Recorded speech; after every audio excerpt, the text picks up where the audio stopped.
Everybody set up here? Okay. I'd like to call the town board meeting of September 24th, 2024 to order.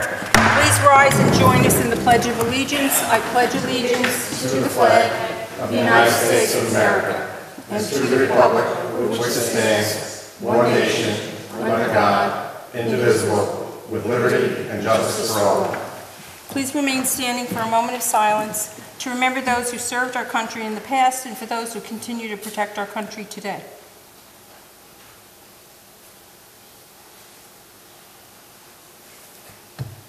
Thank you. Please note the emergency exits are the door you came in and the doors at the end of the hall and the door behind us. At this time, I'd like to invite Lieutenant Petrus to come up. He's joined us to discuss some of the issues that have been brought up at past meetings. And if you want to come up to the podium.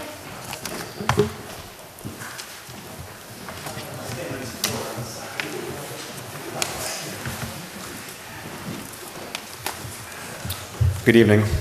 My name is Lieutenant Petrus. I've been with the Sheriff's Office for approximately 20 years. I was asked to come here tonight from Sheriff Imperati, Under Sheriff Jason Mark, to kind of answer some questions that the public might have regarding statistics that are going on in the town of Beekman. It's my understanding that crime is a concern, and I can tell you that as long as I've been here, which is 20 years, I worked this town regularly when I was a patrol deputy. It's no different that it is today than it was when I started 20 years ago. The numbers have been pretty consistent. I do have specific numbers to date from January 1st to September 1st.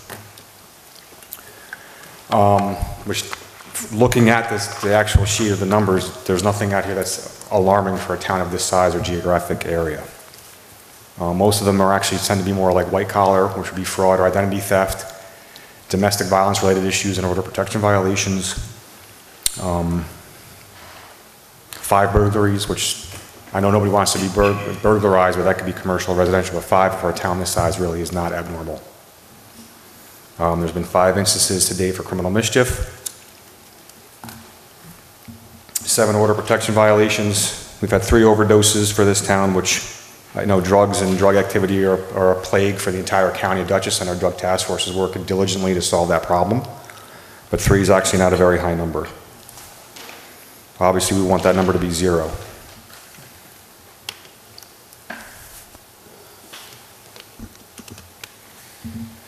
There's been 3 cases of trespassers, 1 case of a vehicle break-in,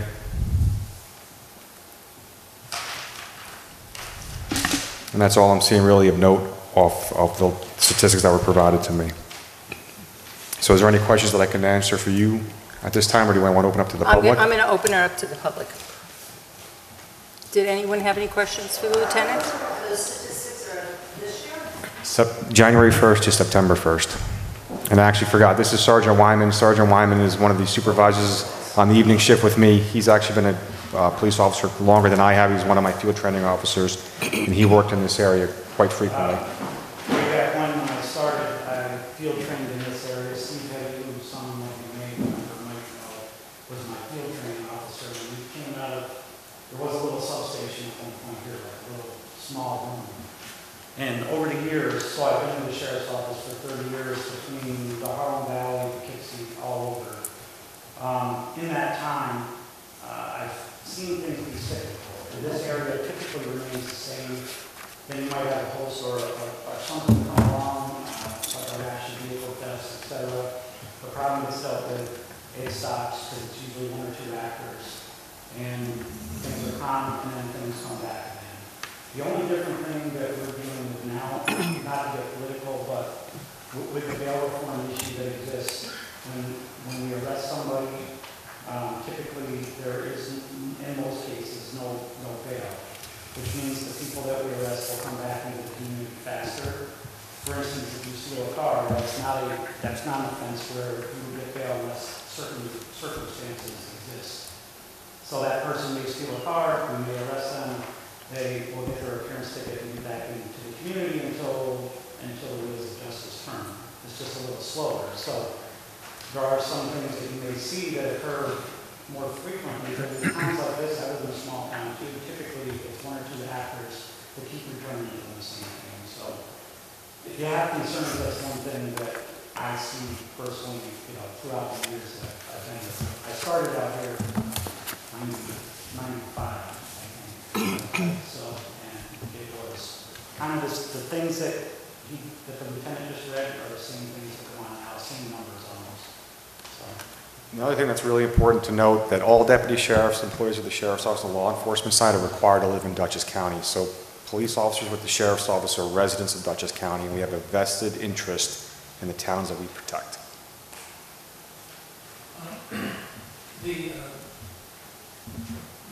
Not in the report, but is a concern to some of us, many of us, is the speeding.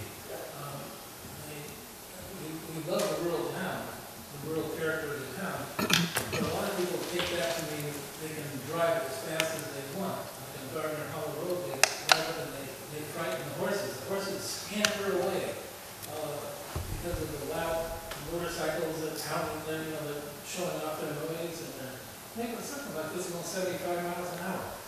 Can you do something like, if they could just, if the patrol could just be there for a while, let them know that this is patrol, it's not just the Wild West, So traffic enforcement is a vast majority of what we do with the sheriff's office. And if anybody here has a concern about a specific area in the town, don't hesitate to call our main number and speak with somebody working on the desk and explain to them the situation and the location where you would like extra patrols to be focused. They will in turn forward that information to a shift commander or a supervisor. And then if it continues and there's a significant or ongoing pattern, we might be able to get a speed trailer or something out to that location. Lieutenant, with all due respect, I've done that over the past 2 years. I'm a resident of 23 Gardner Hollow Road, so I'm down the street from Mr. Craig.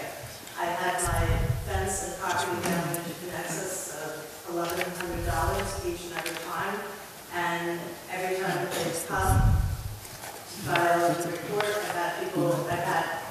believe it or not, the last one last year was an ex-cop who broke the street, so I got security around, we got the guy. And I asked, I have a U-shaped driveway. I offered, you can sit in my driveway, right? No one does 30 miles an hour. I can find mailboxes across the street. I can't safely cross that street at any given point. Coming off of 55, you have the Cheesecake Lady in Gardner Hollow. Her fence has been taken out probably 4 times in the last 3 years. So this is an ongoing problem. When I asked what could be done, I contacted Joliet Highway. Can we do guardrails? No. Can we do a speed bump? No. Contact the sheriff's office. We did, and it's just an ongoing problem. My house, I had animals that go out the front door. The last person that plowed through my fence almost hit my house. I had just come in from a walk. If I was in the front yard, I would have been killed. So traffic, like I said, we get these complaints all over the county. But like every other police department in the county, we do have our manpower issues. We do send out targeted patrols on their request. So obviously, if you make a request, we're not going to sit out there for 6 or 7 or 8 months. We'll sit out there and make a presence known. Well, then I think you need to do it exactly what I said. Call our dispatch, or I'll meet you after and I'll take your information down and we'll see. But also bear in mind, just because you offer us your driveway doesn't mean we're going to sit in your driveway. Okay, look, hold on. There's a lot of things that go into running radar or doing traffic enforcement. First of all, line of sight's a huge issue. We're also not going to sit in a position that actually endangers us or other motorists. So the area that you're concerned about may not be conducive to actually doing radar, where we would put out like a speed trailer, which could be a box in stationary positions. You also have to understand too that we do have one deputy that's dedicated to the town of Beekman and Unionville during normal staffing. But if we get a complaint or a call, we have to leave traffic enforcement and go handle those other incidents as well. So when the deputy does have some free time, they will be doing the traffic enforcement, but we need to know about the specific target locations that you're requesting. So if you want to wait till after the meeting, I'll get your information. That would be great. Okay. You're welcome. I live in Milton Farm. We also have a problem with speeding. I had to stop highway superintendent Tony helped us out with counters across the road. I have all the paperwork. Should anybody in the police office, command center need it? We have no police presence in the road for numerous times.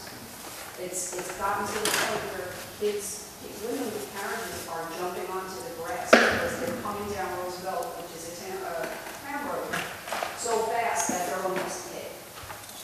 The school buses come, they go right by the school buses. They don't even stop for the school buses in there. It's really out of control. Well, I can tell you with the school bus issue that there are civil fines that are sent out on all, I believe all the school buses now are equipped in Dutchess County, which is part of Stop EWI program to take photographs of license plates and then send civil fines. Obviously, we can't prove who the operator was, so the registered owner gets a fine.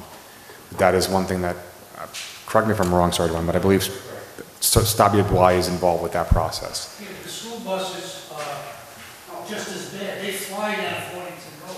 My house faces Fortington. They fly by. Not just cars, it's school buses. Well, have you called the complaint to the school board? Yes, I mean, it's a stuff. Again, we need to know the areas that you guys are concerned about. If I have the availability to send manpower out, we would dispatch manpower. But you have to understand that there's other things that go on in the town, and if we have investigations to conduct or neighbor disputes. I mean, all the typical things that go on in a small town happen here in Beekman, which require police presence. We have one deputy per shift for the towns of Beekman and the towns of Unionville. It's a pretty big area. We do the best that we possibly can. That's a major problem, is the manpower. And I understand, you're short on manpower, but we have to do something. Businesses and homes and cars get broken into in this town. Well, I have this. We have a car that periodically. I had the statistics I read earlier. There's actually not a lot of vehicle break-ins in this town. There's vehicle break-ins all over the county, and I understand that. I myself had somebody do that in my driveway last year, so I'm well aware of the issue. Okay. A lot of people not going in. That's why. Unfortunately, I can't help it that if we don't know about the information, it's not called in. I would stress, there's nothing that's not important enough to notify us about it. When in doubt, just call us. We'll send a deputy out, no matter how minor you feel the incident is. They'll give you advice and they'll answer your questions. At the bare minimum, they can give you some guidance. And my name is Louise. I'm in Dover. I might be 90, but with a stop sign, maybe slow down some of these people? Unfortunately, I'm sure, yes. I can't help you with getting a stop sign put in. That would be between the town highway department or if it's a county road, county highway. The police have You don't have any say in traffic control, where traffic control devices are installed. Thank you. Sorry. I have another question. We're up here now 28 years, and you said demographics and things haven't changed very much in our town. I disagree with that. I know there's always been, there's drugs everywhere, no matter where you go. But the amount of heroin going around and what's going on in the motel here is a pretty bad situation. We had overdoses in Duncan and in Cumberland. Last week, somebody went into the men's room and there was someone laying out on the drug paraffin and they're getting ready to shoot up. Was anybody called for that, though? Yes, they did. Okay. And Did anybody an respond? officer came out. Okay. An officer did come out. But they're doing it out in the open. They're dealing in Cumberland parking lot. We see it right out in the open. Well, if you have information, I would suggest calling that in, and we will pass information such as that along to our drug task force, who works those sorts of cases. But if we don't know about it, we can't act upon it. And it's also important to understand, too, we can't act upon just hearsay. Like, we'll take tips and we'll take referrals and we'll pass them on and we'll try to develop the investigation. But things like this take time. They don't happen overnight. Again, if we respond, this is New York State law now, if we respond to a medical emergency that's narcotics related, we legally cannot charge them. That is a state law. Really? Yes. Who charged it? Nobody. Nobody. So they just come back and just do it again? Correct. We cannot legally charge somebody who overdoses on a crime with possession of drugs. It's called the Good Samaritan law. Unbelievable. So our hands are tied. It's not that we wouldn't want to charge people, we legally cannot. Unbelievable. So they get high and they hurt somebody. Where does that fall on? Who's responsible? Now, that would be a different set of circumstances, such as if somebody were to overdose in a moving motor vehicle, we could have charged them with the DWAI drugs. But it's simply overdosing on a narcotic, we cannot charge them with possession of a narcotic. Even though heroin's an illegal drug? Correct. Can you disclose what happened this morning at the motel about 9:30? There was 2 triple cars and an ambulance. I wouldn't know, I'm sorry. This morning?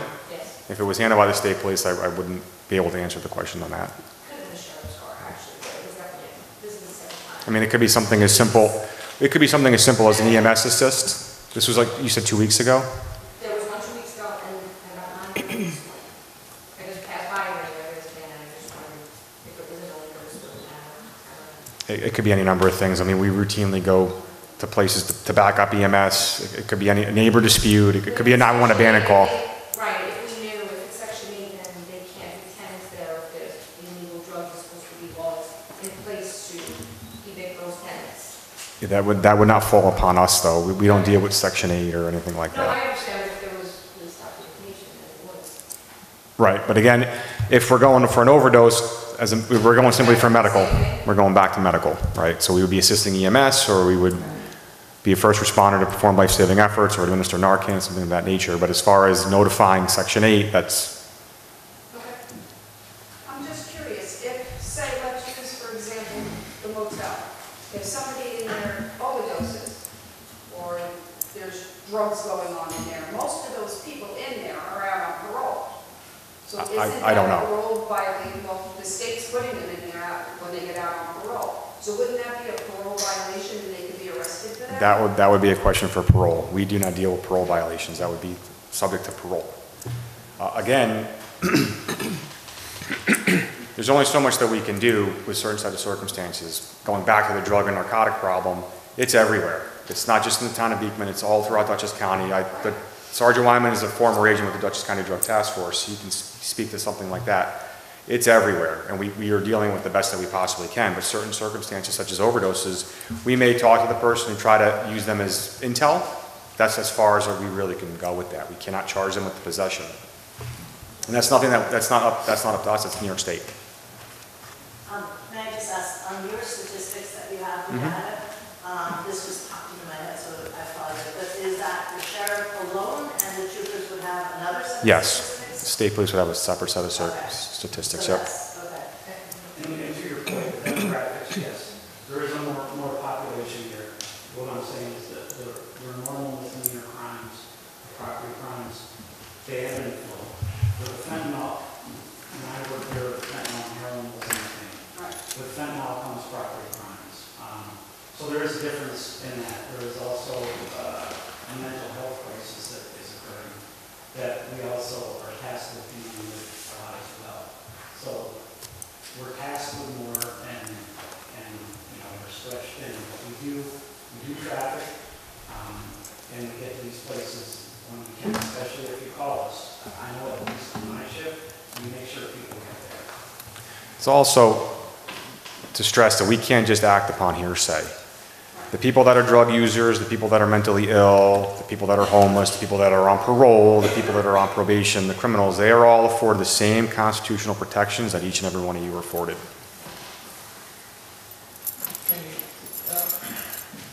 I know we're supposed to call in, and I know we're speeding and other problems.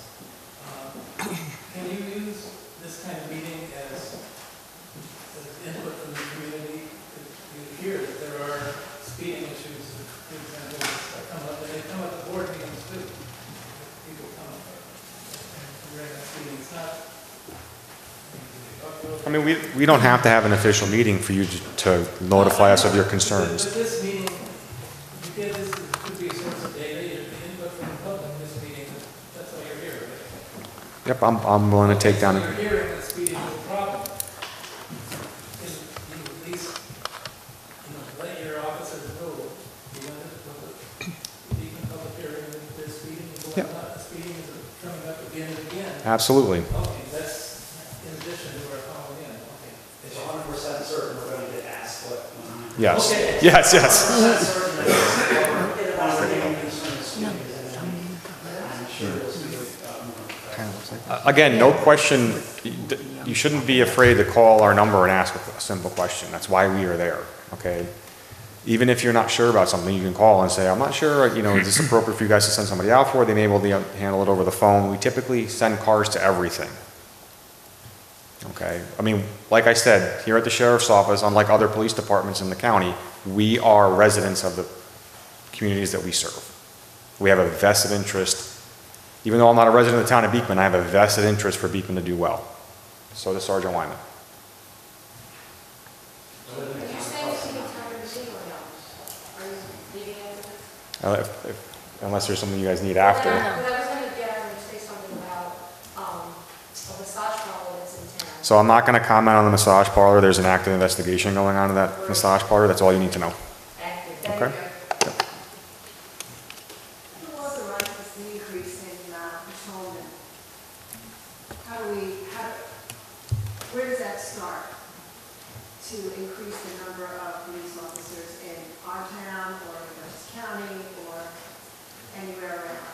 Where does it start? So if you want to give me your information, I'll talk to the sheriff and let him know that the concerns are manpower. However, we're going through the same hiring process and problems that every other police department's having. We are actually going to be at full staff after this academy is over, I believe. But again, people retire, people get injured. It's a flowing process, and it's not like we can just take somebody and make them a police officer. It's a year-long endeavor between background investigations, civil service testing, physical agility testing. Then they have to attend the academy, which is upwards of 7 months long, and then they have to do three to 4 months of field training.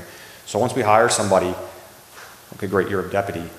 We're talking a year before they're on the road, unless they're a lateral transfer, which we do take lateral transfers, but everybody's competing now because we have a smaller pot. So when I started 20 years ago, there was over, I want to say 2,500 people that took the civil service test at that time for Dutchess County alone, just for Dutchess County. There was 2,500 people on the list to be police officers. This last go around, there was about 700. So now you have all the, They don't get respect. now you have all these jobs, us, the city of Poughkeepsie, town of Poughkeepsie, East Fishkill, Hyde Park, City of Beacon, we're all now vying for similar candidates. So we're all trying to hire and fill our vacancies. It's a process. We have an academy that just started 3 weeks ago, but they're not slated to graduate till next year. And then after they graduate, it's going to be at least 3 months of field training just with us.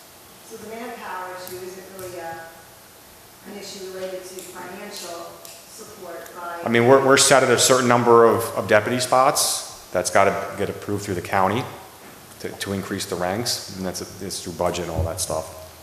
You know, so that's actually not something I deal with. I'm a patrol police officer. I'm a patrol lieutenant. So I deal with these matters here.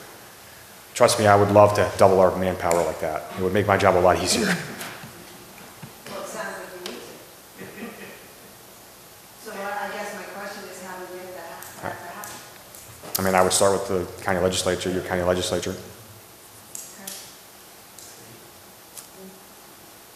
So we allocate manpower wherever we can. If we're having a specific incident required, so there could be an incident that unfolds tonight here in the town of Beekman that requires 7 deputies. If I have to pull my deputy from Millerton, I'll pull my deputy from Millerton down here, and if I have to call in people on overtime to come in early, that's what I'll do. But we run 3 shifts, we run 24 hours a day, we run 7 days a week, 365 days a year. So if I have to call people in for a specific issue, I will do that. We no longer have somebody in the substation, though, do we? There are. There's a deputy that works out of the substation on my shift, which is 4 to 12. There's actually somebody on all 3 shifts. I've been there a couple of times and it's been not moving. Well, you have to remember, it's not a manned station, so it's just a substation. No, somebody was there manning just the... No, so they turn out of here, so they start their shift and then their shift in the substation, but not somebody's not there 24 hours a day. Okay, so there's somebody that's out of this substation so that they can start their shift and end their shift in this area on all 3 shifts. If they start there, where do they go? Do they travel around? Do they circulate? Well, it depends on where I'm going to allocate my manpower for that night. So there's always going to be a car assigned to the town of Beekman. Sometimes it'll be the town of Beekman and the town of Unionville.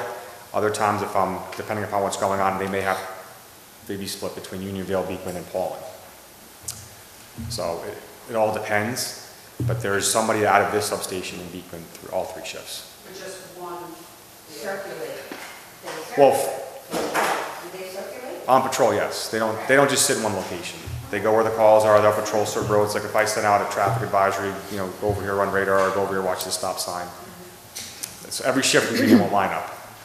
And one of the supervisors, either myself, Sergeant Wyman, or Sergeant Gonzalez on the 4 to 12 shift, notifies patrol officers of areas of concern or things that are going on. You're welcome. Is there any other questions? Does anybody want to provide information to the sergeant or I before we leave so I can bring it back? This way you guys don't have to do it in public. I'm willing to stay. I just have one comment. I find that all the delivery services, I know it's not a new comment, but it's just a comment. well, there's us, but you have, all the delivery services, Amazon, et cetera. The same thing as Park Launch, that they can just park anywhere on a major road, and they fly, you know, they don't look at the, speed limits. So traffic infractions are very difficult for us to enforce. If we don't see it occurring in our presence, there's ways that we can act upon and issue citations or use uniform traffic tickets. Typically, it's involving accidents where there's evidence. But typically, for violation level offenses or infractions, we don't issue unless it occurs in our presence. I understand. So the best course of action I would advise you to is if you get a vehicle number and notify Amazon or UPS, call the supervisor and explain to them this is a constant issue. That's one way to address it. If it continues, you can call us and we'll try to look into the matter and at least talk to the operator to see if they can find a better. I understand all that. I just find it a sad day and age we live in where we have to stop. We individually excuse the expression police for other citizens. You know, that's a good point. I will take note, will do. But I find it absolutely hazardous. Like when I'm out on Beacon Road and they just think they can car anywhere. Again, you can call us and let us know if it's a specific time or day, and I'll try to have a person address it. But And I know what you're saying, it's very difficult unless you have a photograph or you have a license, but when I'm in that situation, I'm not paying so much attention to those details as I am to my life behind my wheel. I understand, and I'm trying to explain that we are bound by a certain set of standards and laws that we have to follow in order to enforce the laws. So there's things that, depending upon the level of the offense, that we can go through. So, I got it. well, let's talk like trespass, for instance. If we go and get a trespass complaint and somebody's on a piece of property not inside a building that they're not allowed to be in, if that person's even 1 foot off of that property when we get there, we can't arrest them unless it occurs in our presence. The other option we would have is if the victim wanted to pursue charges, we could do what's called the criminal summons, which involves the town court, but it's a process. Right, I understand that, and I do know that, but I was talking about. Oh, in general, you mean? I was talking about these companies who feel now that they own the road. Right. You know, it's a hazard. I agree, and I can assure you that Especially when the buses are out on the main road. So, but I will take note, I will also take note of the licenses, and I will call the agencies, organizations. that's one way to handle it too, yeah. But I have to tell you, I resent that I, as a citizen, have to do that. For the same reason that everyone here is talking about speeding. Right. I mean, in my neighborhood, we have stop signs, we have speed bumps, but I guess it's a challenge to them now to be. Well, again, We it has to occur in our presence for us to enforce it. Exactly. Where your hands are tied, basically, on everything it seems nowadays, and, you know, I think it's horrible. You're forced to save a life that's gonna turn around because of their illness. You know, you were talking about you can't Correct. arrest them. You know, we're just so out of whack in our society, and I'm sorry I offended them. No, it's okay. But I just have a really hard time with these delivery people. You know, who think they know a lot, it's like, I don't know, true. But I will do that, I will start taking my. I can assure you, I doubt the supervisors at like UPS or FedEx or Amazon want to be hearing from residents that the packages are coming. No, they're not, but they will now. Well, that's what I'm saying, they don't want to, so They will. will want to address it. Yeah, because well, never mind. Again, if we have a license plate or somebody we can tie to it, a deputy will speak to the person. 2, 3, 4. Give me a week and I'll get you a bunch. I'm just curious, because of your response with her, in Dalton Farms, this is a private community, there are two town roads in there. If somebody is speeding, and we call 911, and we give you the make of the car and the license plate, technically, they can't be given a ticket because it wasn't done in police presence? Correct.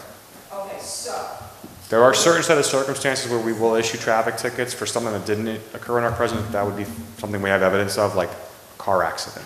We can legally issue for infractions that do not occur in our presence. We don't make a habit of it because we need some supporting evidence to do it. Your word against somebody else's for like they were speeding, there's a whole host of issues. Number one, you need to be trained to estimate somebody's speed. Are you going to be able to go into court and say within 5 miles an hour either way, leeway, what their speed was? You won't be able to do that.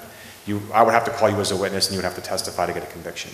So that won't stop us though from going and knocking on the person's door and saying, hey, we're getting complaints of your speeding. If it's children, I can assure you mom and dad probably don't want to hear that either, right? So they should still call? Absolutely. Just because we won't or can't give somebody a ticket will not stop us from going to at least talk to the person, or if they're a juvenile, talking to their parents.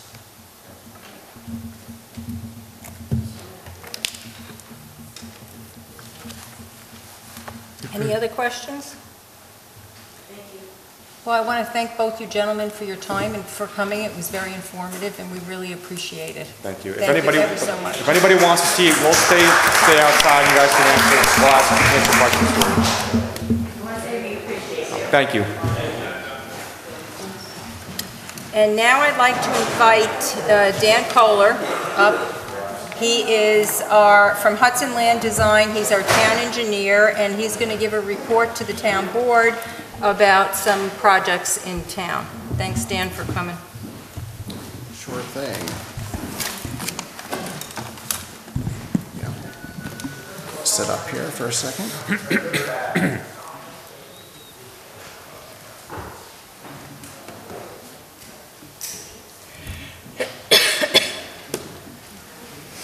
Sorry, is this on the agenda? Where is this on the agenda? It's not, I don't think. No, it's not on the agenda. No. Can we do the agenda first? No, we're going to do the report first. We do our reports first when he's able to come. Well, good evening, and thank you for having me. I'm Dan Kohler with Hudson Land Design. We are the consulting engineer to the town of Beekman. We provide a number of services to the town. We provide planning board review, general engineering support for the town board, infrastructure improvements. We maintain a filing and electronic record-keeping initiative here. As we've said in the past, we had a lot of issues with old records. And we also deal with MS4 compliance. So that's New York State environmental conservation law. We have a certain requirement to provide stormwater management oversight, basically on behalf of the DEC to enforce their rules for them. That's basically, in essence, what the MS4 compliance component of our services are. Our focus this evening is infrastructure and building improvements. I spoke to you all around 1.5 years ago last time, so I'm overdue to give you an update. So I appreciate you having me this evening. Wanted to give an update on a few things. But before I do that, it has been this town board's directive and our objective to be proactive instead of reactive. We've had a lot of issues in the past where we're dealing with things that were continuously neglected, let's say. And so we've performed a number of upgrades recently and over the last few years that have really been a great improvement to the town. This is done as a collaborative effort. We have certain architects, outside surveyors, other environmental specialists that we hire typically at times to deal with the projects that we have before us. So we often have a little bit of that oversight because we are here on a regular basis. So what we've been trying to continue to do is identifying issues that may be presenting to town infrastructure or buildings. We analyze in as much as possible the remaining life expectancy of certain structures and infrastructure. And then we try to plan ahead for maintenance improvement and replacement of infrastructure within the town. And we're always on the search for funding opportunities, and we've done a pretty good job with that, mixed in with certain members of the town board that have helped out and got their own funding, but we've done a good job with that to be able to provide some funding to these projects, because as we know, prevailing wages are a requirement for all the work that we do as a town, and that gets very expensive. It adds an awful lot of money on as compared to what a regular taxpayer or a regular resident would have to do.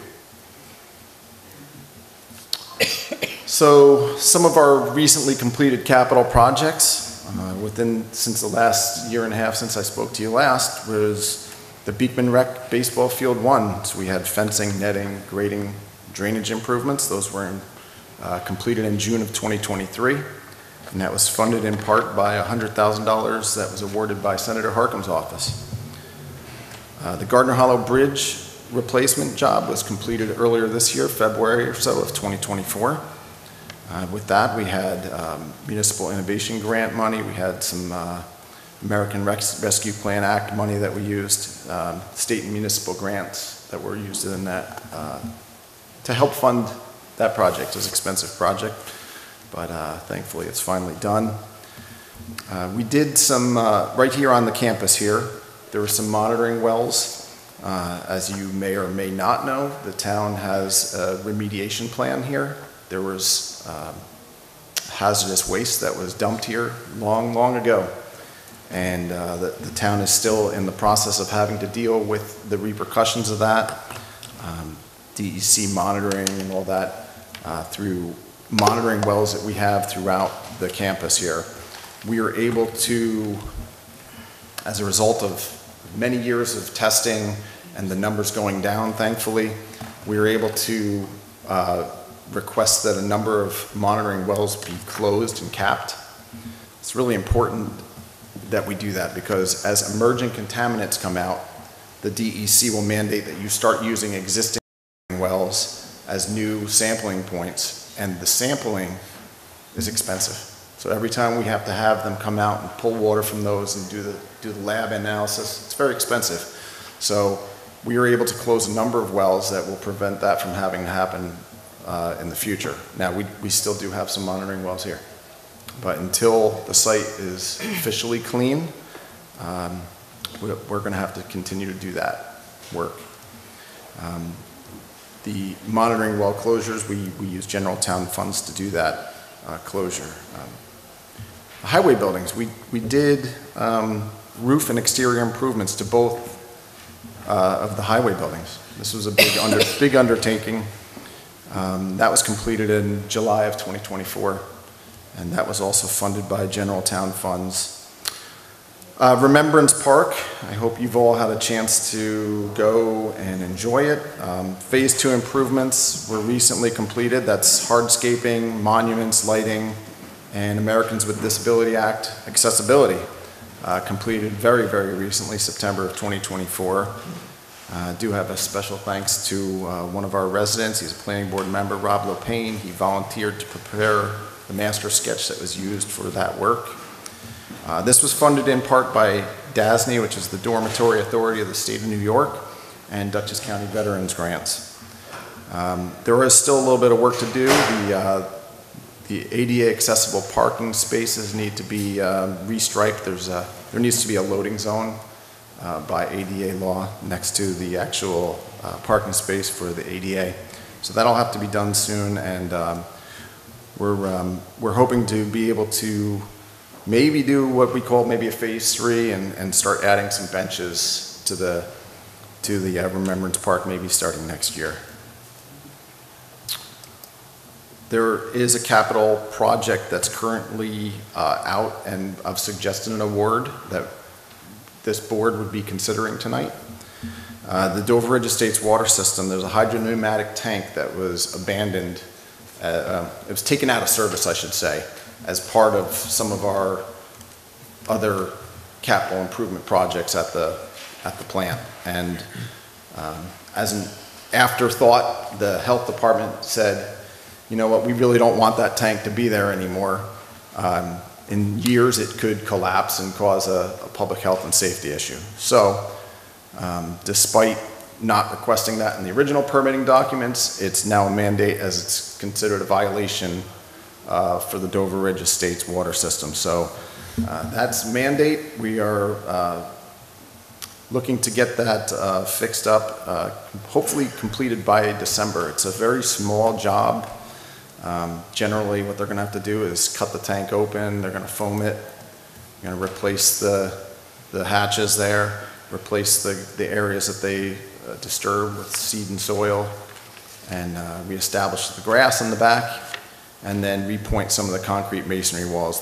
The back wall, where the hydropneumatic tank comes out of the back of that wall, is in a state of disrepair. We have a lot of high-tech, expensive equipment that's been installed there recently as part of the other improvements, and so we want to protect that, and that's what that project is there.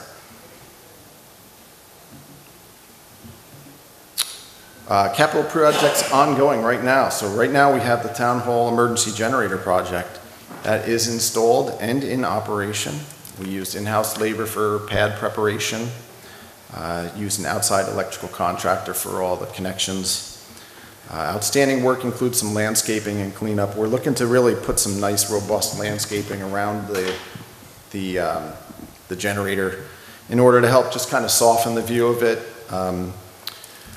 The location of it made all the sense in the world because the main power to the building comes in right through there. So it was easy to make the automatic transfer switch happen with the main meter right there. So it's a nice project. Going to provide potential for when we have some of those extended outages of power. We've had times when we've had been out for a few days here in the winter, recently too. So this could serve as maybe a warming station or a place for some power for people that are going to be out for an extended period of time. Some of the elderly, whoever might need it.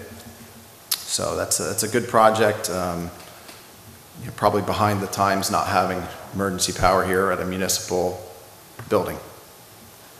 That was funded in part by a $50,000 municipal innovation grant that we were awarded. So we're anticipating finishing that up in the late fall of this year. Another project, Beekman Recreation Pond. So we have a permanent weir. Once again, we talk about mandates. This is mandated this time by the New York State Department of Environmental Conservation. They've been on the case since 2017. We've been having a lot of conversations back and forth with them over the years.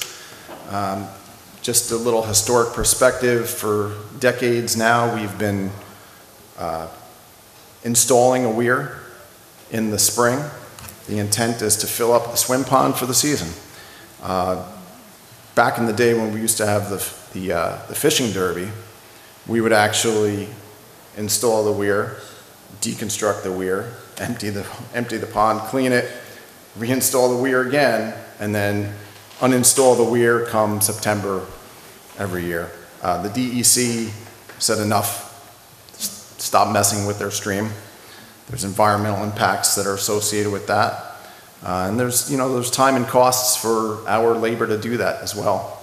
So after a very long discussion period with the DEC, we've finally gotten into that project, and it's nearly constructed right now. It's something I'm going to be going out and doing some inspections this week and seeing where they are with it.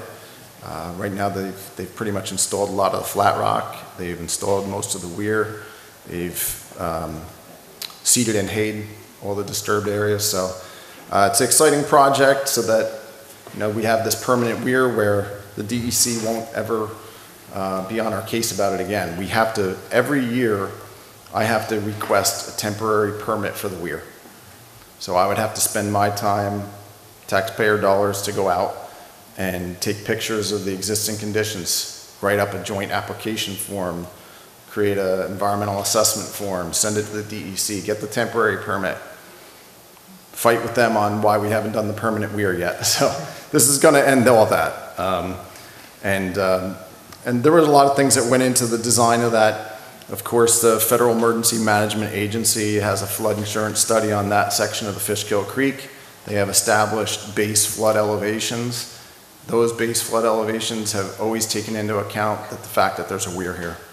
So the change ultimately environmentally is that there's always going to be water up above the weir now, which provides possibly a pond area or something for some flora and fauna to be successful in. So it's something that, again, a mandate, but a project that we're going to be wrapping up very soon. We think late fall 2024, we're going to be finalizing all of that.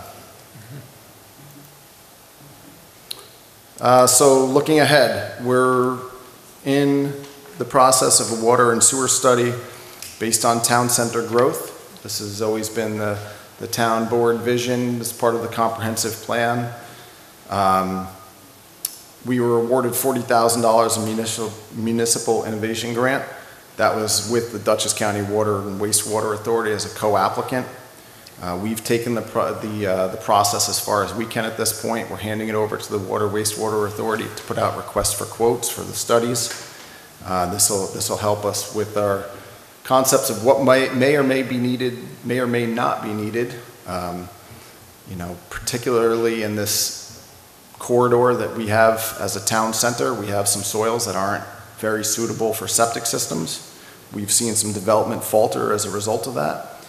Only some of the deeper pocket type of companies would be willing to actually develop a property along that corridor. It's a very difficult area when you have to put in a septic system that costs, you know, over $100,000 for a very little bit of flow. So anytime that you want to have a town center, you know, obviously municipal services really help with that. The municipal utilities, water and sewer, critical. So hopefully we get a good answer from, you know, from the RFQ that's going to go out on that and get a good consultant on board and give this board continued things to consider for future improvements in the town. Highway garage, new steel building to house equipment. We were awarded almost $145,000 in state funds administered through the DOT. We've always envisioned that to be a salt shed, I'm sorry, not salt shed's coming up, yeah. As a shed, a equipment shed behind one of the highway buildings. So that is something that we're looking forward to continuing to work on. The salt shed, this is in partnership with the Dutchess County Department of Public Works. So as you may or may not know, the building is shared. The front portion is Dutchess County Department of Public Works. The rear section of the building is the Town of Beekman Highway. The salt shed has been neglected, frankly.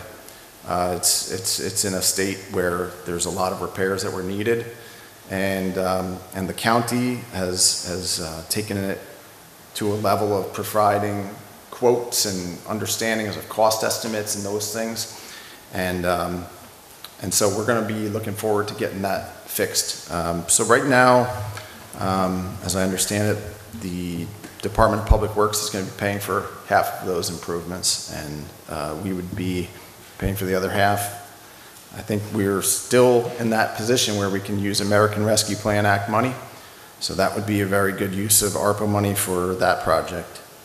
Doherty Park, this is another one that's come up more recently. Drainage and road improvements. There's really been issues with the road.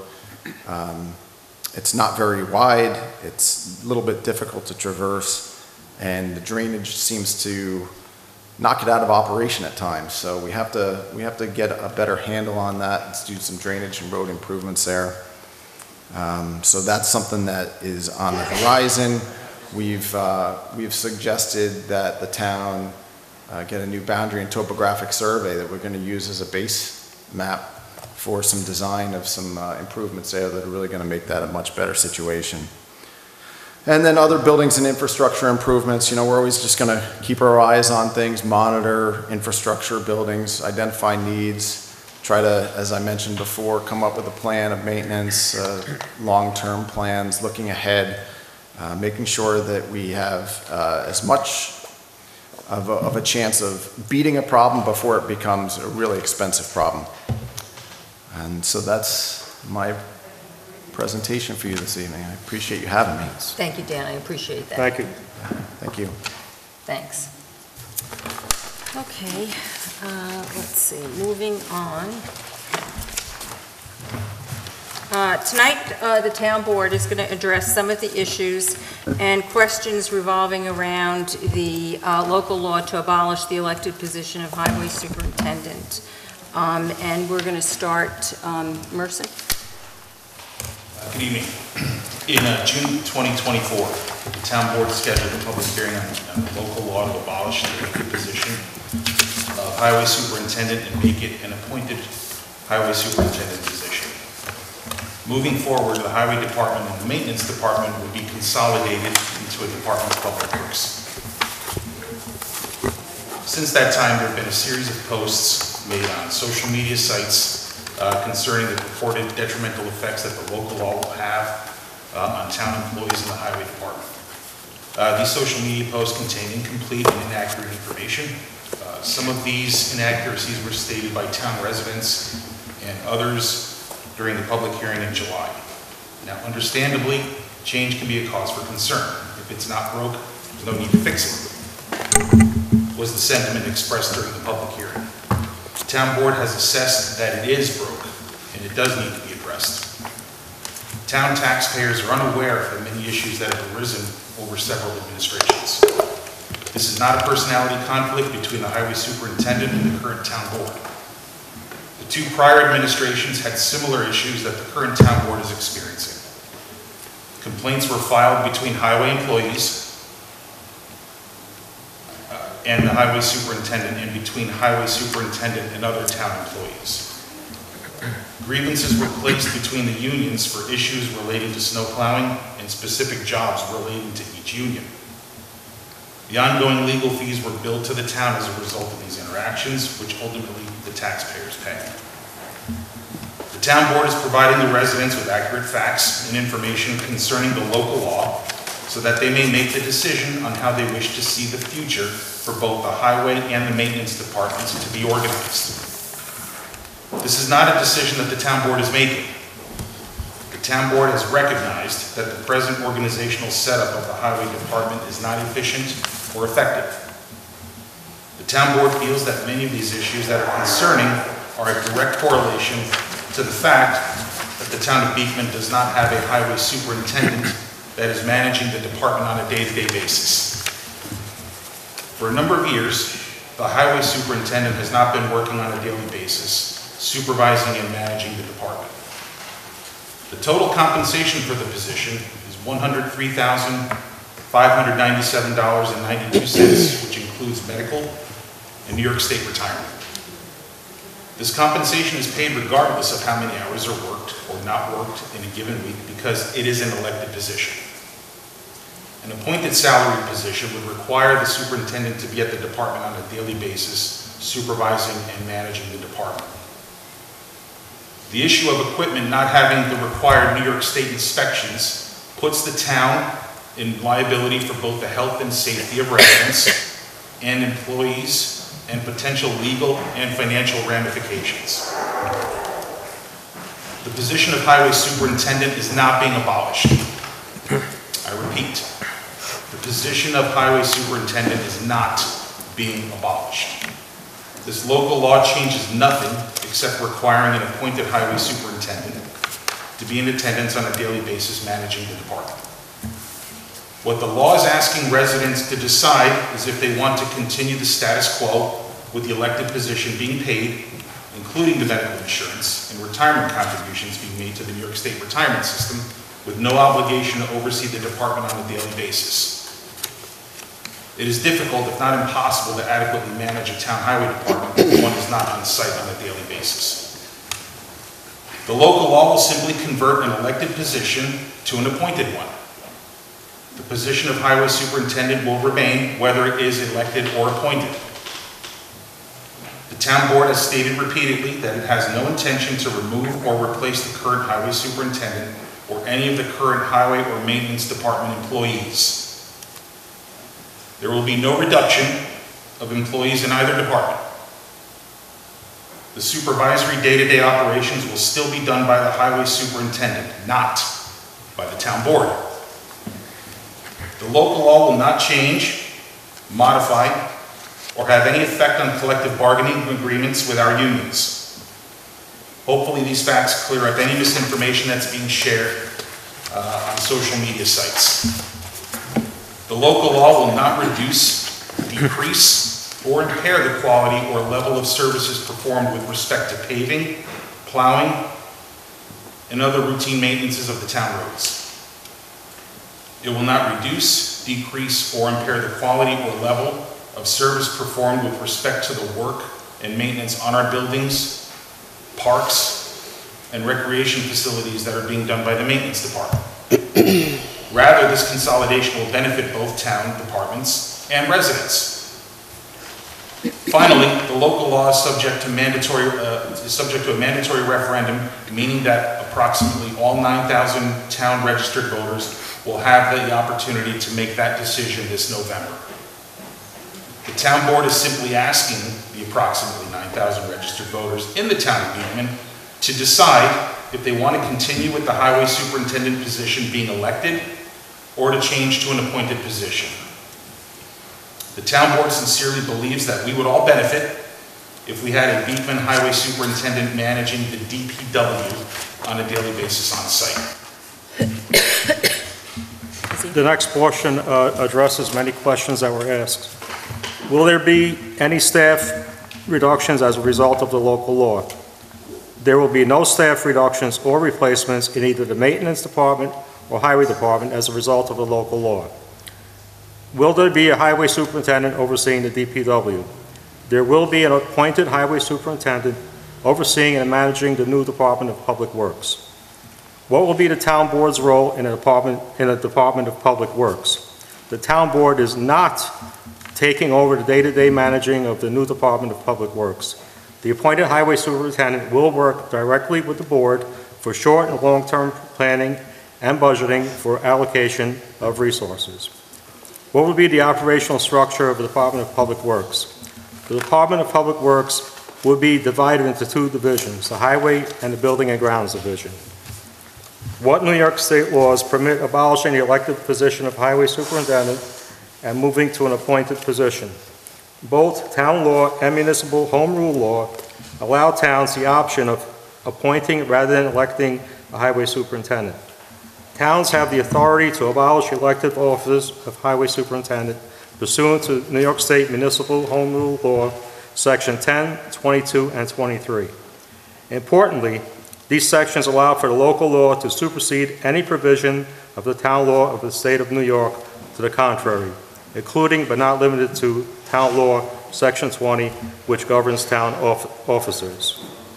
This is accomplished by a town board preparing a local law, holding a public hearing on said law, and adopting the local law providing for the change that is then subject to a mandatory referendum at the impending November 2024 election. This means that the voters make the decision on November's election to continue to an elected position or move to an appointed position. Will the appointed position incur additional payroll costs? The appointed position will be a salary position, therefore incurring no additional costs.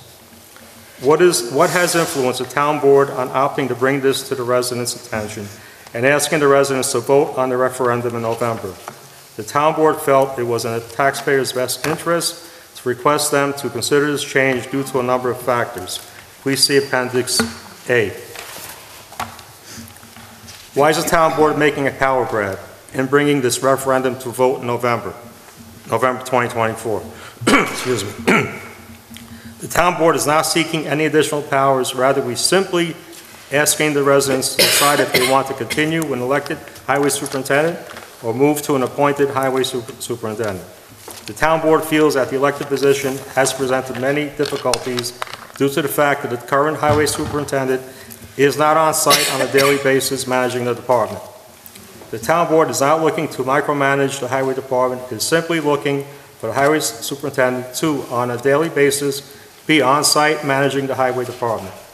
Unfortunately, the current elected highway superintendent cannot be required to come to work daily to supervise his department in the town. Will the highway superintendent be required to be a Beekman resident? The answer is yes. What will the process be to appoint for the, what does the process to appoint for the position look like? There will be a 5-member committee consisting of 1 town board member, 2 town residents, the recreation director, and the town engineer. Interviews will be done and recommendations will be given to the town board. What is a major distinction between an elected or appointed highway superintendent? The job duties and responsibilities remain the same. The town roads will continue to be maintained as they always have been. The health and safety of both residents and employees will continue to be a priority. Currently, the elected highway superintendent spends a minimum of time in the daily supervision of the highway department and the employees. Usually, he is on site on a Monday due to a full-time job commitment he has in Long Island. This has been the case for several years now. As a result of his other commitments, the town board feels many of the issues that create a liability for taxpayers is a result of the lack of on-site supervision when the employees are working during the week. An elected highway superintendent is not required to work a certain number of hours, or any hours for that matter. This is true of all elected officials. Our elected highway superintendent is compensated regardless of hours worked as follows. Regular earnings, $74,776. Health insurance, $11,694.84. Life insurance, $130.32. New York State retirement, 15%, $11,216.40.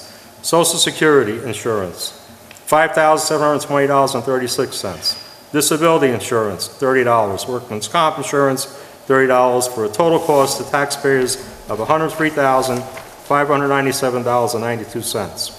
The taxpayers are paying a full-time compensation package for a very part-time elected highway superintendent. An appointed highway superintendent will be compensated similarly, with an important distinction that they will be required to be on-site supervising the highway department during the workday schedule. This will be a salary position and will not require additional compensation. It will also require 24/7 on-site availability during storms and emergencies. Taxpayers will deserve a full-time commitment to this essential job, and an appointed highway superintendent will provide that. I'm going to continue on some more questions that were asked. Why was the website upgraded this summer? Social media innuendo indicates some underhanded reason why this occurred at the same time as the introduction of the local law. The town board for several years has been addressing the deficiencies with the regardings of an ADA federal requirement townwide. The prior website was not ADA compliant. We contacted Dutchess County to assist in the upgrade in June of 2023. The county has assisted a number of municipalities in accomplishing this upgrade. We were put in the queue and were contacted in the spring that we would move ahead. All of this was done by resolution during the year and voted on at a town board meeting, resolution number 2/1324-5. Nothing nefarious, just simply a planned upgrade that coincided with the timing of the local law. This local law eliminates the opportunity for voters to decide on who will be the highway superintendent. It is not a democratic process, it is an overreach by the town board. Actually, all 9,000 registered voters in Beekman are being asked to make the decision whether to abolish the elected position of highway superintendent and instead have an appointed position of highway superintendent.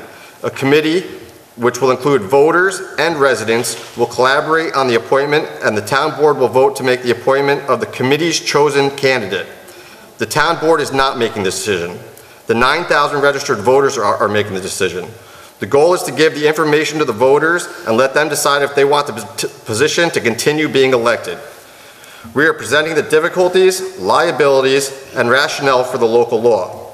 The voters need to be aware of what the thought process was behind the local law. The voters are also needed to be reassured that the roads will continue to be maintained and the highway department will continue to function regardless of the position being elected or appointed. The additional costs and liabilities that have been issues for the last several years will continue if the position continues to be elected, as there is virtually no way to control the outcome, as the elected official can be required to be on site on only a daily basis. There are no consequences. Any department needs someone to be responsible and accountable on a day-to-day basis. If any appointed highway superintendent is not maintaining the roads or in any way providing the town with a subpar performance, there are consequences afforded to residents. The town board wants the voters and residents to be aware of the ramifications of each choice. The electorate evaluating and making the decisions, not the town board. This is the way the local law is designed. The town board is is looking to micromanage and are participating in the power grab of the highway department by asking the voters, residents to make a decision. Nothing could be further from the truth. Again, much information has been put on social media about all this. Actually, the opposite is true. We're looking for a highway superintendent who will manage his department on site on a day-to-day basis. The town board has fiscal and policy oversight, not day-to-day management or departments. This is simply not how the organizational framework of municipalities is designed. Department heads have an oversight for the day-to-day management. That is why the compensations package for a full-time position versus the part-time compensation package for a town board member. By open meeting law, you are required to post the agenda 48 hours before a board meeting. That is not true. New York State open meeting law, public officers law, Article 7, Section 103. Open meetings and executive sessions, agency records available in the public pursuant in Article 6 of this chapter, as well as any proposed resolution, law, rule, regulation, policy, or any amendment thereto that is scheduled to be the subject of discussion by a public body during an open meeting shall be made available upon request therefore to the extent practicable at least 24 hours prior to the meeting, during which the record will be discussed. Copies of such records may be made available for a reasonable fee, determined in the same manner as provided therefore in Article 6 of this chapter.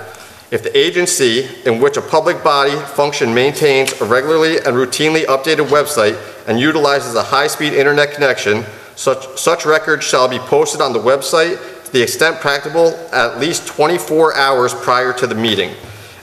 An agency may, but shall not be required to, expend additional monies to implement the provisions of this subdivision. Why was Highway Department working on Juneteenth and the rest of the town employees were not? In an effort to better align holidays among town employees and union, Teamsters and CSEA, the CSEA and town employees agreed to take Juneteenth as a holiday with no additional time off required. They agreed to swap a floating holiday for Juneteenth. During negotiations with the Teamsters, it was brought up, but the negotiations team didn't agree to swap a floating holiday for Juneteenth. Why is the position of highway superintendent being abolished? The position of highway superintendent is not being abolished. Beekman will continue to have this position. The local law addresses abolishing the elected position and replacing it with an appointed position. How will the appointed position of highway superintendent remain independent without undue influence of the town board?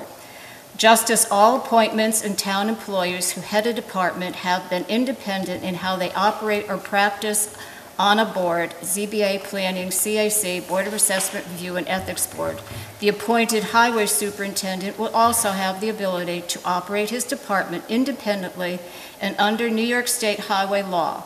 This town board has not reached out to any of the above appointments employees to exert an undue influence about decisions to be rendered or how to deal with a particular issue. If a department head asks for advice on an issue, the town board will assist. The board should and are independent in the town of Beekman. The town board suggests you reach out to the members of these boards and inquire if the misinformation concerning town board members exercising and pressuring these appointments to behave in a manner that would be illegal or unethical is inaccurate. There are residents who have encouraged such actions when disappointed with a ruling from one of the boards. They felt since we appointed the board members, ZBA, Planning, etc., that we control them and can order them to give the outcome the residents were hoping for. Nothing could be further from the truth. Why does the town supervisor have 2 full-time assistants when she claims she has none? This was a question put out on social media designed to be misleading to the residents. The facts are as follows. The supervisor had an appointed confidential secretary, which all prior supervisors had, from January 2018 to May 16, 2019. Her compensation package was $44,904.98 annually. She left for family commitments, and another confidential appointment was employed for a short period of time.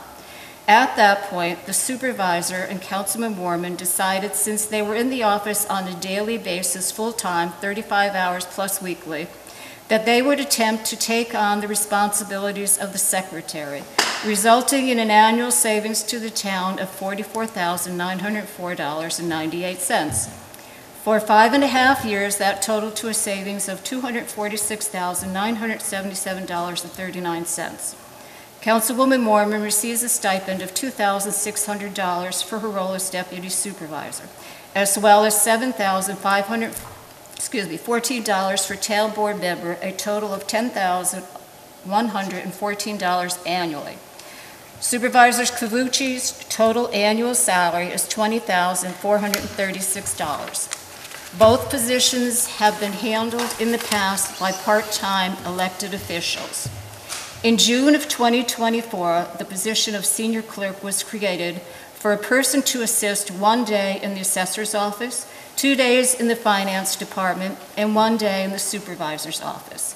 The annual total compensation package for the senior clerk's position working the 1 day for the supervisor is $18,292.04. Clearly, a clear-minded individual would not interpret the fact that Councilwoman Moorman and the recent addition of 1 day a week the senior clerk works in the Supervisor Cavucci's office as the supervisor misleading the residents. It is clearly appreciated the amount of time Councilwoman Moorman contributes to assisting the supervisor, but this contribution of her time is above and beyond the duties of a member of the town board or deputy supervisor, and her financial compensation reflects that fact.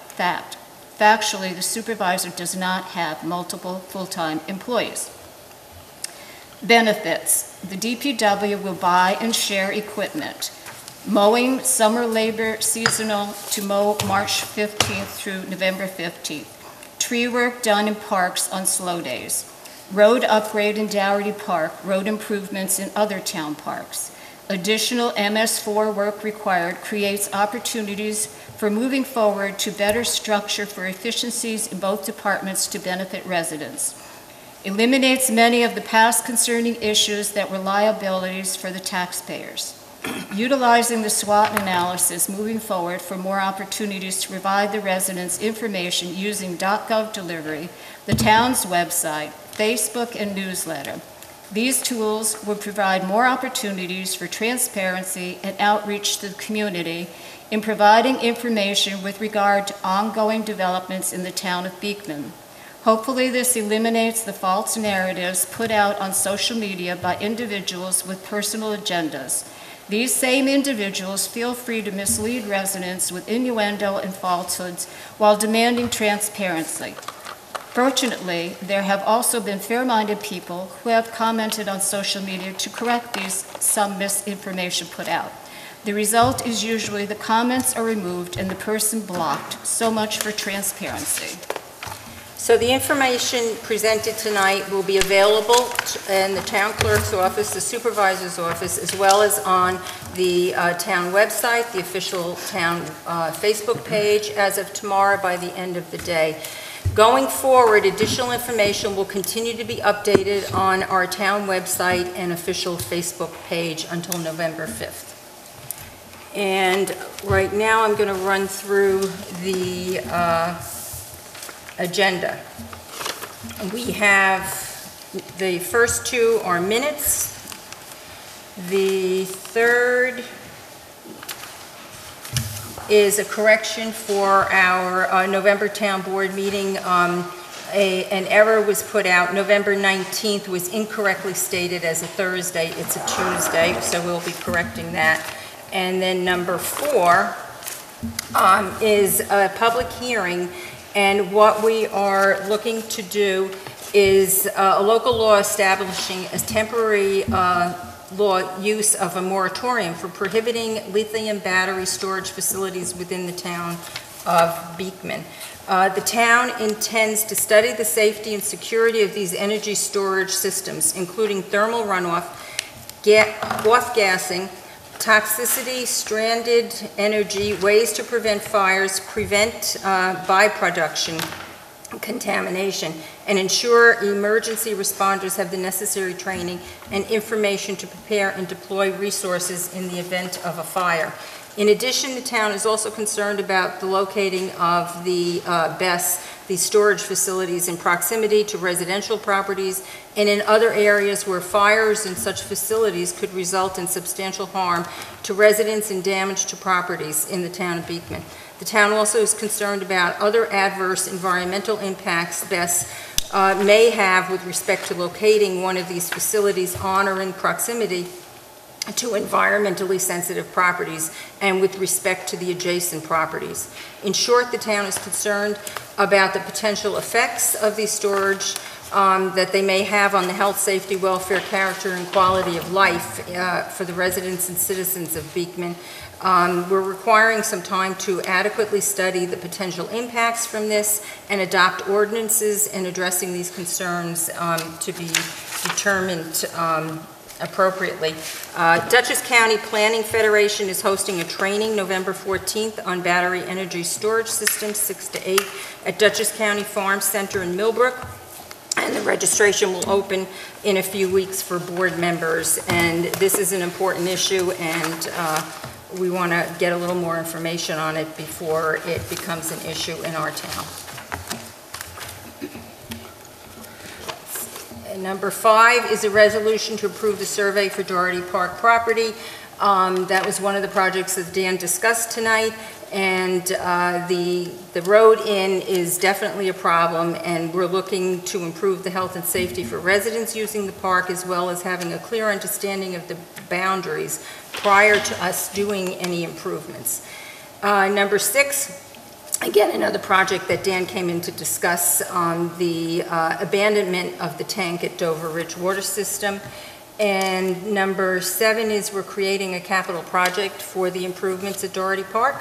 And number 8 is a permanent agreement with Barton Orchards to provide traffic control assistance via the Dutchess County Sheriff's Office. They provide us with a $5,000 payment, and it almost works like an escrow account. We pay the Sheriff's Department. The Sheriff's Department can't be paid from a private entity. And we've done this every year for their events, and that's what that resolution is about. And then the payment of claims is our last one. And let's see. I think, Craig, you've got a comment you'd like to make? Yes, I was asked to provide legal advice by the board regarding September 10, 2024 meeting where the supervisor was absent and the board designated Councilman Capillari to act as temporary chairman. This will clarify that such act is authorized under Town Law 63. Most importantly, there was an established quorum of 4 members at that meeting, and all matters before that board were affirmatively voted on by a majority of those present. So, thus, all acts, motions, and resolutions on that night were properly adopted at that meeting. Oh, that clarifies that issue that was brought. Thank you. And right now, we will go to public comments on the agenda. Gina? Madam Supervisor? Oh. Lieutenant wanted to... Oh, I'm sorry. I thought you just wanted to hear the whole meeting. Come on up. Okay. Did you have anything else you wanted to say, or? Just that, anybody else want to? Okay, great. Okay, great. Gina?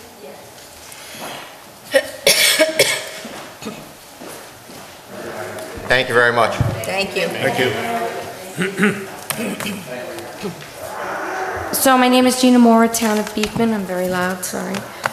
The sheriffs said they were looking into this, so what I was going to discuss was the massage parlor. So instead of discussing that, I just wanted to give you some local zoning laws that I found about that to understand why we didn't stop them from coming here in the first place, because apparently we could have. And also, I had spoken about a year and a half, maybe 2 years ago, about Section 155-57 about sign regulations, and I printed these out to hand to you guys. we don't enforce any of these sign regulations, and I think we need to. There's too many signs on commercial property. Lights that are going around are not allowed in our town according to both of these. So, and I have a picture of the massage parlor, which pretty much goes to show that it is a massage parlor, not a place that you go to get your feet massaged, a literal massage parlor. Okay, thank you. You can just leave them here, we'll hand them Then we'll out. hand Thank them you so out. much. Thank you. Bill? I was going to speak on the general. Oh, the general, you signed up for that. Okay, so let me put you on. Okay, great.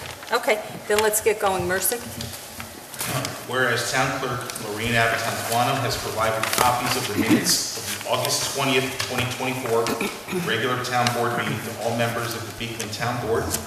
And whereas Town Board members have had the opportunity to review said minutes, now therefore be it resolved that the Town Board hereby accepts the minutes of the August 20th, 2024 regular Town Board meeting. I move to amend the minutes as follows. On page 1, paragraph 4, next to the last sentence, the project is listed as 55 acres. It's actually 550 acres. 505. Oh, 505? I'm Yeah, sorry. that's okay. I missed it. Where is this, Sharon? I've got it here. I can give it to you. On the fourth paragraph, the second to the last line on the very far right, it says project of the 55 acres. That number is incorrect. It's 505. And I think that was the only one on there, right? You see it? I've got this marked so I can give it to you. Okay.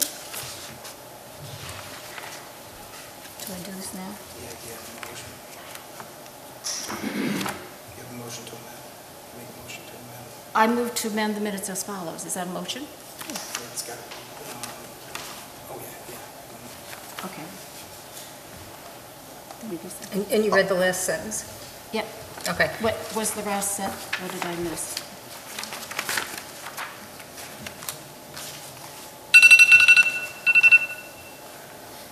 That's it, right? Okay. You can make a motion to have the town clerk and direct the town clerk to amend the minutes to reflect those changes and adopt it. So I make a Yeah. motion to have the town clerk amend the minutes to reflect the corrections as stated.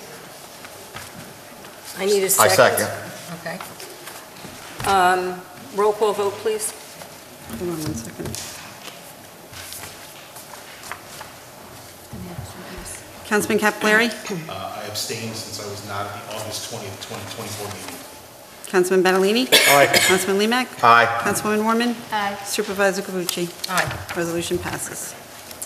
I also, in that same, August 20th, on the July 18th, the minutes for that, I move to amend the minute, I make a motion to move to amend the minutes as follows. And I think we had done this before, but they didn't get included in the minutes. And I have it outlined here, I can give it to you also. The fourth paragraph has to be removed. It has no bearing on that meeting. And the last sentence, the supervisor made a motion at 5:05 to adjourn the board meeting. And then that other sentence. I'll make a, the motion has to be seconded. I'll second. And then I move that it be further resolved that the town clerk is directed to amend the minutes to reflect these corrections as adopted. Okay, roll call vote. Oh, I have it, may I? Oh, okay, go ahead. And in addition to that, it states in the minutes that we voted to accept the minutes as presented. We did not, so I would like that deleted and the correction put in and the roll call vote on that. We need a second. I'll second. Roll call vote. All right, wait, where are we? On 2. All right, wait. So Sharon, you did that on, it was on the It's all on the 20th. first resolution? August 20th. It was on the town, the July 18th minutes. These corrections were made the last time, but they did not appear. It just appeared that we voted on the minutes as accepted, and they were to be voted on as corrected is the way we had done them. And again, I have all the corrections here. I'll give you a copy as soon as we're done. Okay, so we did the roll call, so it's For the you and then first one, Frank, and and now then we the need- second one is you and then Frank again. Yes, now we could go to roll call vote. Okay, hold on. Councilman Capillari? Aye. Councilman Badalini? Aye. Councilman Lemak? Aye. Councilwoman Warman? Aye. Supervisor Cavucci? Aye. Okay, and the third correction I have would be on the July 23rd, 2024 minutes. I make a motion to amend them as follows. We did not vote to accept the minutes as read. The following changes were asked to be put in place. On the second sentence, replace resolution number 4 of 2024 adopted with the words local law number 1 of 2024. The second sentence, Councilman Capillari read, resolution number 4, I want that replaced with local law number 1 of 2024. And the last paragraph, after the motion to close the public hearing, I would like inserted that Supervisor Cavucci submitted a resolution from the floor, seconded by Councilwoman Warman, introduced by Councilman Lemak and seconded by Councilman Badalini. And the resolution wasn't attached, which is resolution number 4, and the roll call vote for that. And then the first page, Sharon. The first one has. Did I miss one? Yeah. I'm sorry, I did. Yeah, that's okay. The first page, it was not a special town board meeting, it was a regular town board meeting. Councilman Lemak was present, and on the 4th paragraph, should be removed the verbiage, a resolution that's on the agenda, and those words should be removed. And I have it all highlighted. And again, the vote was for that, as recorded, was not on the minutes being accepted as read. They were supposed to be as modified. And I would like the town clerk to amend the minutes to reflect these corrections adopted tonight. I'll second. Roll call vote. Councilman Capillari? Aye. Councilman Badalini? Aye. Councilman Lemak? Aye. Councilwoman Warman? Aye. And Supervisor Cavucci? Aye. So Craig, how does this get put in the, it's all on the same resolution, number 1, for the, how do I put all these adjustments on the resolutions? By They get- date, by minutes, by date of meeting. But it goes towards resolution number 1, because that's what they keep voting on. Yeah, they were all 1A, part of those minutes from 1A, August 1B, 20th. 1C, you can do it that way. Okay, am I going to do it, and then they're going to come back next time and tell me that it's wrong? That's what I want to avoid. You can have a conversation with him tomorrow, okay? We're finished I'm trying to with finish, this one, so I can right? write this down tonight. Okay, but you could talk to him after the meeting. Resolution number 2, Ezio? So if somebody else has a question, though, they can ask, but I'm trying to get this right, and I can't ask him because you want to push the meeting out? Okay, go, it's fine. Craig, if you can wait, I'd like to get that going, thank you. Whereas Town Clerk Lorraine Abitantsuono has provided copies of the minutes of September 10th, 2024 regular town board meeting to all members of the town board, And whereas the town board members have had the opportunity to review said minutes, now therefore be it resolved that the town board hereby accepts the minutes of the September 10th, 2024 regular town board meeting. I make a motion to amend the minutes as follows. On the second line, it says Supervisor Cavucci called the meeting to order. That should read Councilman Capillari. On the last paragraph on the first page, there's a reference to SWAT, S-W-A-T, that should be S-W-O-T. They're two different things.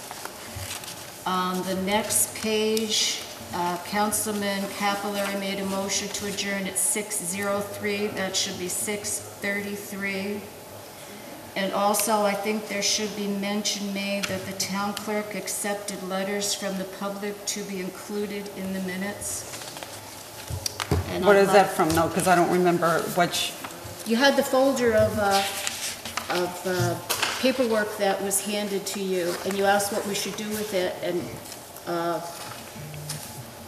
it was said to put them in minutes.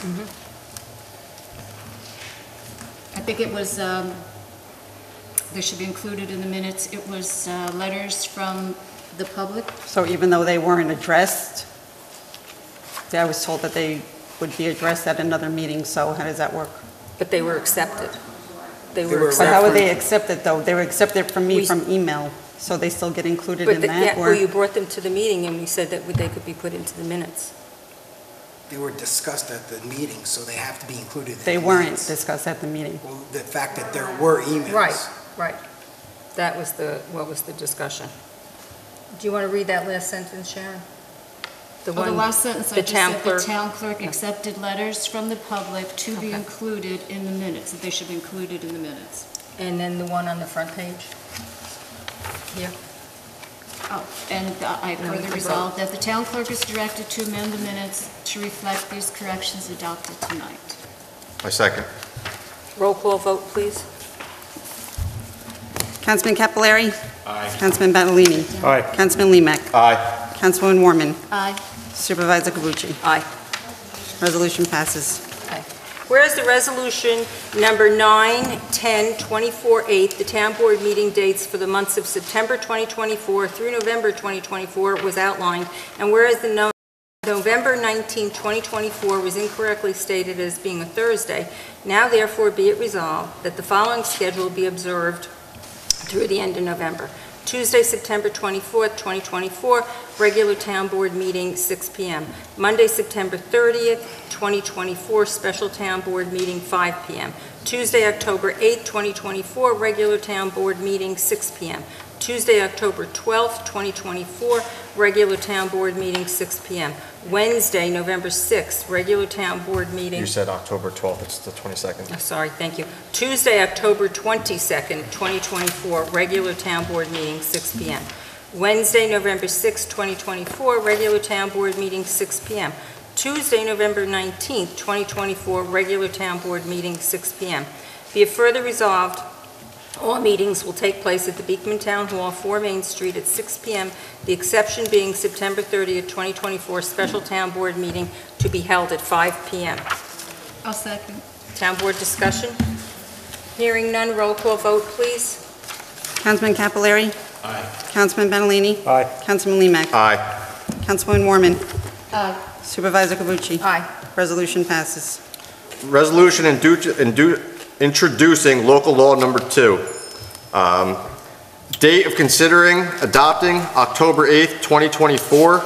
Be it resolved that the local law establishing a temporary land use moratorium prohibiting lithium battery storage facilities in the town of Beekman is hereby introduced as introductory law number 2 of the year 2024 before the town board of the town of Beekman in the county of Dutchess and state of New York, and be it further resolved that copies of the aforesaid proposed law, local law, which is attached hereto, be laid upon the desk of each member of the town board, and be it further resolved that the town board will hold a public hearing on said proposed notice in the official newspaper of the town of Beekman of said public hearing at least 5 days prior thereto as follows. I'll second Before you that. get into that, I just wanted to make a couple of comments. The text of that law was sent to you by me on September 6th, so it's been on your desk since September 6th of 2024. The version, though, has to be changed. It's a very de minimis change, but at the last whereas clause on page 1, it has been determined that the local law is a type 2 action in accordance with section 617.5 C30 of seeker. That is the de minimis change. It does not change the rest of the text of the main law. So that is the version that will be for consideration at the public hearing on October 8th. I just wanted that to be clarified. Thank you. Will you send that? I have it, and I'll give it have to you. it? I'll send it in a... We'll send it in a PDF. Or is this yours? PDF. No, that's yours. That's yours, but we'll send it in a PDF. Okay, who's second? Kezia. Okay, roll call vote, please. All right, wait, hold on. Councilman Capillari? Aye. Councilman Badalini? Aye. Councilman Limek? Aye. Councilwoman Warman? Aye. And Supervisor Cavucci? Aye. Resolution passes.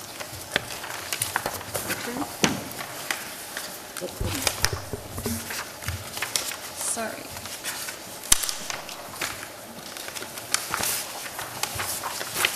So this one's wrong. Pardon? This one's wrong, right? The one that was in my Yes. packet? So I just want to make sure I'm getting rid of that. Whereas the town is in need of obtaining a current new boundary and topographical survey of the boundary at Dougherty Park for purposes of anticipated future drainage and road improvements, and whereas quotes were solicited and 3 quotes were received and were reviewed by the town engineer and deemed responsive and complete as follows. Johnson Surveying LLC, $14,750, $100 per marker, a minimum of 5. Is that Oracle? Land Surveying, $13,520, $200 a marker, less 25, $150 a market, greater than 25. Boundary and benchmarked, $25,200, $200 a marker, using least expensive topographic survey option provided. And whereas after reviewing the quotes, the town engineer recommends that the town board retain the services of Johnson Surveying LLC to complete the boundary and topographical survey at a cost of $14,750, plus placement of approximately 15 boundary markers in selected locations for an additional $1,500 in an amount not to exceed $16,250. Now therefore be it resolved that the town board approves the retaining of Johnson Surveying LLC to perform the survey and boundary markers at a maximum cost of $16,250 to be charged to the Capital Project Fund. Second. I'll second. Town board discussion? Hearing none, roll call vote. Councilman Capillari? Aye. Councilman Badalini? Aye. Councilman Limek? Aye. Councilwoman Warman? Aye. Supervisor Cavucci? Aye. Resolution passes. Whereas after soliciting requests for proposals, RFPs, on August the 29th, 2024, the town received 2 quotes for the hydro-pneumatic tank removal and wall repair at Dover Ridge Estates water system. And whereas the RFP was structured to request 2 options, option 1 involved the removal of the tank and associated wall repairs, and option 2 included the abandonment of the tank, in place by filling it with foam. And whereas the table below lists the proposals and amounts.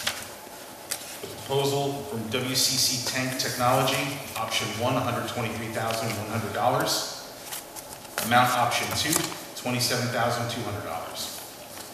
Proposal from FPS LLC, the amount of option 1 is $38,280.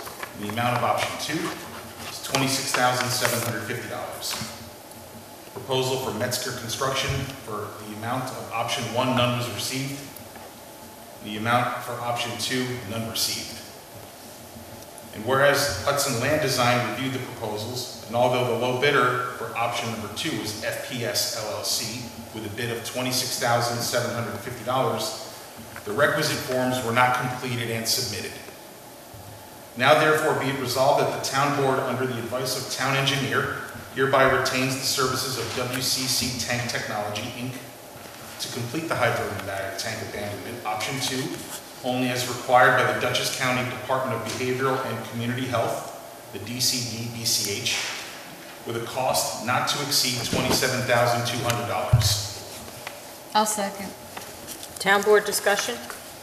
Hearing none, roll call vote, please. Councilman Capillari? Aye. Councilman Benalini? Aye. Councilman Limek? Aye. Councilwoman Warman? Aye. Supervisor Cavucci? Aye. Resolution passes. Okay, resolution for creating a capital project for Doherty Park.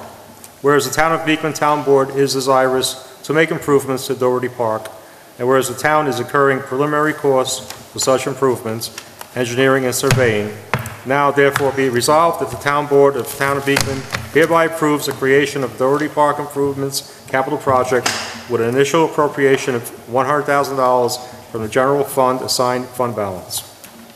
I'll second that. Town board discussion?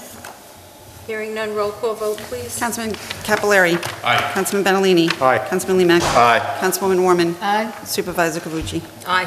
Resolution passes.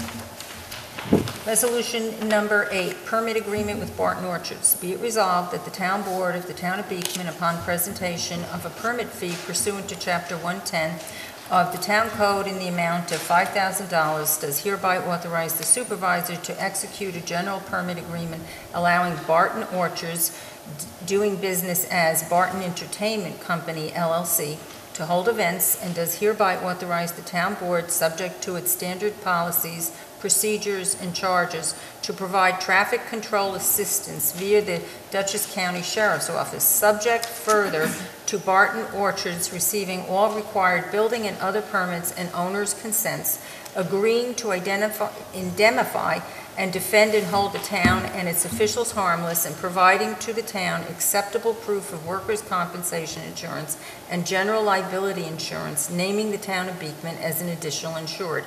And be it further resolved that the general permit shall expire on December 31st, 2024, and be subject to renewal pursuant to a new permit application for 2025. The foregoing was put to a vote, which resulted as follows. I'll second. Town board discussion? Hearing none, roll call vote. Councilman Capillari? Aye. Councilman Benalini? Aye. Councilman Limek? Aye. Councilwoman Warman? Aye. Supervisor Cavucci? Aye. Resolution passes. Whereas the bookkeeper has audited and approved claims pursuant to Section 119 of Town Law as set forth in the attached abstracts, be it resolved, the payment therefore is hereby authorized as follows. Claims to be paid from A, General Fund, $313,322.55. Claims to be paid from the DA Highway Fund, $38,595.79. Claims to be paid from the SS Dover Ridge Sewer, $1,469.63. Claims to be paid from the SW Dover Ridge Water, $191.90.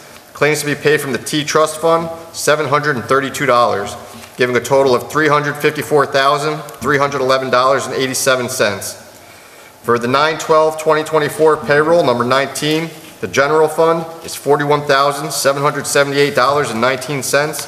The highway fund is $22,119.86, giving us a total of $63,898.05. I will second that. Town board discussion? Hearing none, roll call vote, please. Councilman Capillari? Aye. Councilman Benalini? Aye. Councilman Limek? Aye. Councilwoman Warman? Aye. Supervisor Cavucci? Aye. Resolution Any other passes. town board general comments? I have one thing I'm going to share, actually, just two really quick things. School tax collection is going very, very well. We have, right now, 10% of the collection, which is actually a pretty good number, since we only started basically a week ago. So just want to say my new deputy is working out fantastic, and I'm very thankful to have her. The other thing is the library had asked me if I would share. Everyone is invited tomorrow, September 25th at 4:30.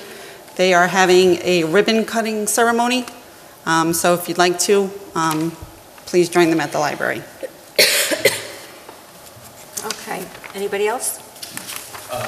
Two items from here. If you haven't seen the new Facebook page, I encourage you to go check it out for the latest and most accurate information that you'll find for the town of Beekman. And also, our official town website is up and running. Again, if you haven't seen it, I encourage you to use it. Specifically, I want to reference in the middle of the page, there's several red icons in the middle of the page. All the way to the right, there's something called Stay Notified. If you click on that, it gives you the ability to enter your email address and then click through all of the different items that you want to be notified on, whether it's traffic lights that are out, somebody's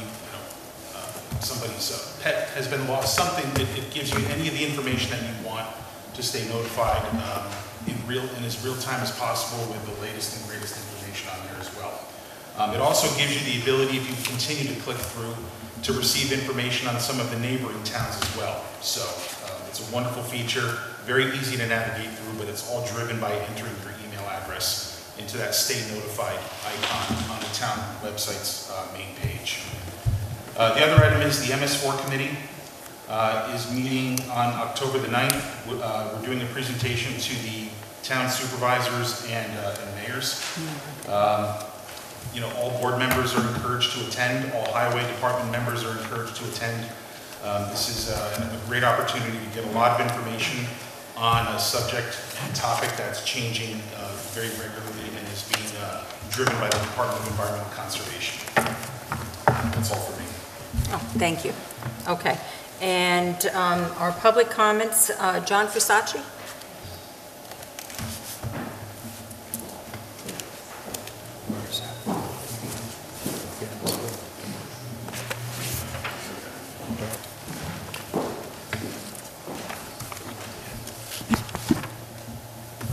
Good evening, Town Board members and Madam Cavucci. Thank you for your service. My name is John Frisacci. I live at 101 Roosevelt Drive, Poquay, New York. I'd like to thank the board with all my heart and ask you to stay strong and stay the course. Most of the dissenters are nothing more than vindictive individuals that enjoy tinkering due to personal grudges and motives. It is a fact and my pleasure to say personally that our town supervisor, Mary Cavucci, and each of you, our board members, have always acted with integrity and transparency.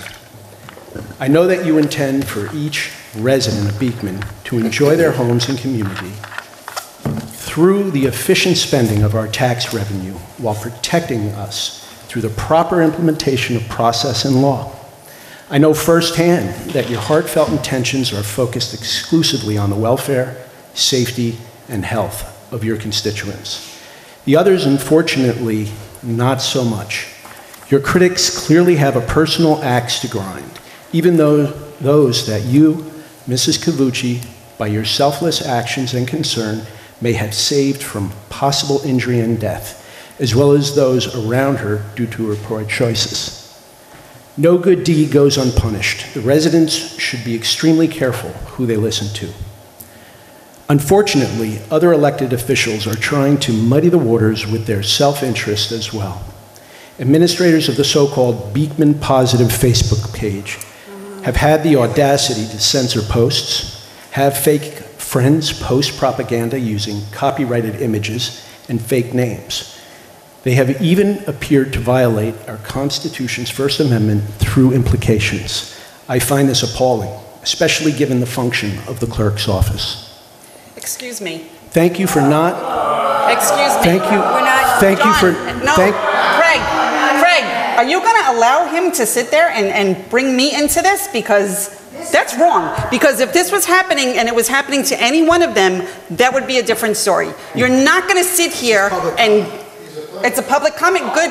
Then I'm going to get up after this and I'm going to make a public comment against you. Feel free. Continue, John.